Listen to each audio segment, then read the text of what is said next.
A lot of times the general question, that I get when I talk to someone that maybe hasn't taken the step to be an entrepreneur or start their own venture is they're just like they don't know how to navigate through that open-ended question.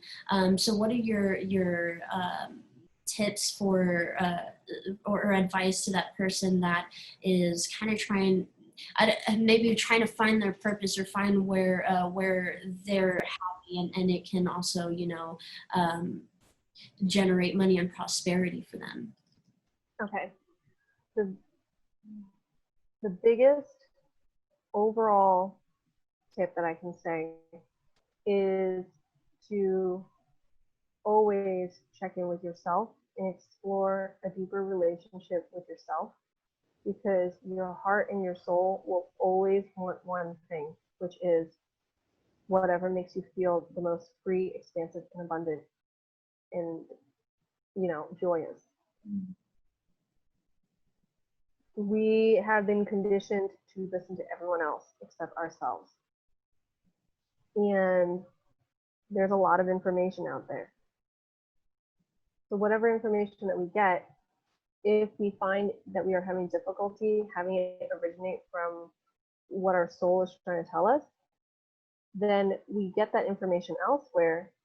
But check in, always check in. Does that feel, is my body resonating with this? Does this make me feel like I'm vibrating with it? Am I vibing with it? Yeah. And that's hard to do. And it is an exercise. It's going to take time. It's not something that you can immediately get to. You can't just be like, oh, well, okay, fine, I'll just start listening to myself. And then it'll be just, you turn on a light. That's not how it works.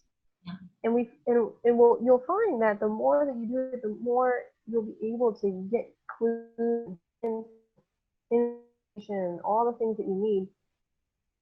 And the more that you'll discover that you're really not as helpless as you feel, and that you really are in much more control of all the elements that are surrounding you and your success than you realize. And really allow yourself to just immerse yourself in each experience, in each moment. And allow yourself to be present. Recognize when you're stepping away from the present and really maybe being triggered, and that would be thinking about the past or traumas, or all you're focused on is just the future, and you can't see what's showing up right in front of you. Mm. And the way to help you get there is to really pay attention to how your body's reactions and signals are. So in line with that, I would say that get rid of your expectations. Notice when you are latching on to something, attaching yourself to something, and let go of those attachments, and allow yourself to really be like a curious child in exploration of the world around you. And when you are feeling like this is the direction I gotta go, and you feel really excited, one thing that I've noticed is we then allow our brains to take over, and we think, okay, this is where I gotta go. And from personal experience, it's not always the case. To follow the directions of the universe, follow the flow, the currents of the river. The river will ebb and flow. So right now, your energy, your heart is getting excited at the thought of going in this direction. Follow that, trust that, but don't attach yourself to the end goal that your brain thinks that is the end goal, because the river can always curve, and maybe your true end goal is something else. What I think is a great analogy is if you're driving at night, your headlights that show you just, I don't know, 20 feet ahead of you. That's your intuition leading you just in the path ahead that you can see and be prepared for so far. And if you ignore your intuition and you don't pay attention to that, and you just look ahead and you're like, oh, there's the building that I got to go to, and you just drive straight there without your lights on, you might end up driving into the woods or, you know, over a cliff or something, right? And that ended up not being the direction you needed to go. And now you have to double back and go back to where, you know, you were last on the road, and then try to figure out that path again. So your brain wants to come in and protect you and try to find like the best path to go. However, if you rely too much on it and you ignore your intuition, then you end up taking the longer path to get there, because now you have to go back and retrace your steps. Follow the headlights. So if you're following what gets you excited, what allows you to feel light and expansive, continue that, and then pay very close attention to when that feels a little different. And if you're being told, I need to slow down on this a little bit and just not do anything, then that's what you need to do, even though it seems counterintuitive and it seems like you're not being productive. But maybe there's something else that you need to see or work on or do along on your path to get to where you truly need to be. And so I had to learn that lesson myself with the help of actually Sherry Williams, who's also from Austin. And she noticed when I was, what did she say it was? Like a bullet train. And I was kind of like speeding off the tracks, you know, going out of control. And she was very sensitive to my energy, and it was really impacting her.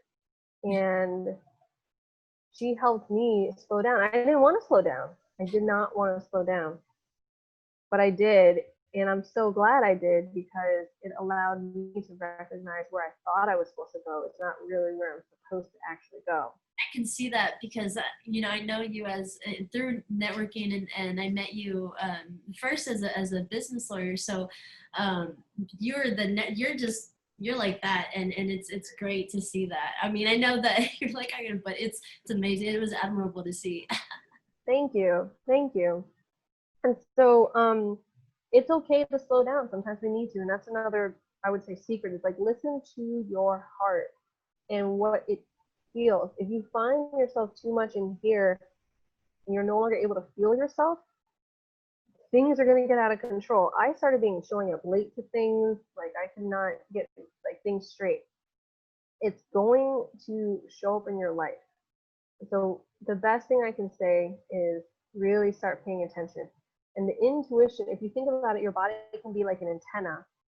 So pay attention to your body and that antenna and what it's trying to tell you, because it's always going to be telling you things. And so I would say that's the next thing I would say in terms of secrets of success. Pay attention to your body, right? Get out of that head. That head is, I'm a lawyer, okay? So being in my head is my safe zone, okay? Being intellectual, I was an honor student. I did AP classes. I took college courses. I went to college with way too many credits, had to like delete some of my college credits, you know, and I went through 3 different majors, graduated college early, went to law school. I mean, the whole shebang, right? Got academic scholarships. I know what it's like to be in my head, right? And it's a safe place for me. It is very easy for me to be in my head. And so me of all people telling you to get out of your head, like I really need it. So pay attention to your body and allow yourself to be in a state of observance, right? Sometimes our head is going to want to take over because it's safer that way. And if your head wants to take over, ask, is there something you're trying to protect for me? Is there something I'm afraid of? You know, and I would say that's the next tip that I want to say. Explore your fears, explore your insecurities, explore your pain points, your traumas, Because the more that you go into, they call it shadow work, the more you do your shadow work, the easier you'll find yourself being able to get things done and be happier in life. Yeah. And so to be successful, it's not about just staying in that place of, oh, I just got to stay happy all the time. You got to go into some dark places, but the dark places are not as, the idea of the dark place is probably even bigger than the actual dark place itself. Yeah. And so if we can get over that and then allow ourselves to really explore, you know, our own self-judgments, our own fears, our own insecurities, all of these serve as our blind spots, which, by the way, is what I really help people. Like, I really specialize in the blind spots for people. But I find that these blind spots are really what block us from really seeing the whole picture. And so if we find our brains taking over, take a breather and maybe do something that allows yourself to be meditative, whatever that is, right? It could be yoga, it could be just taking deep breaths, it could be doing breath work, it could be just doing a body scan. And then once you do that, when your mind has slowed down, just gently ask your mind, is there something you're trying to protect? Is there something I'm afraid of? And often when we simply even discover the fear, sometimes we can just let it go just because we see that, oh, I'm afraid of that. Well, thank you. I guess I don't have to hold on to that fear anymore. You know, I'm not going to allow myself to be a slave to the fear. You know, sometimes all you have to do is just ask yourself, is this fear who I truly am? Is this how I want to stay? You know, sometimes that can be an easy question, and you can say, okay, well then, can I let it go now? And just be curious, no judgment. And then that's going to help us from getting out of our heads, possibly out of our egos, um, allowing us to see what insecurities are showing, all sorts of things.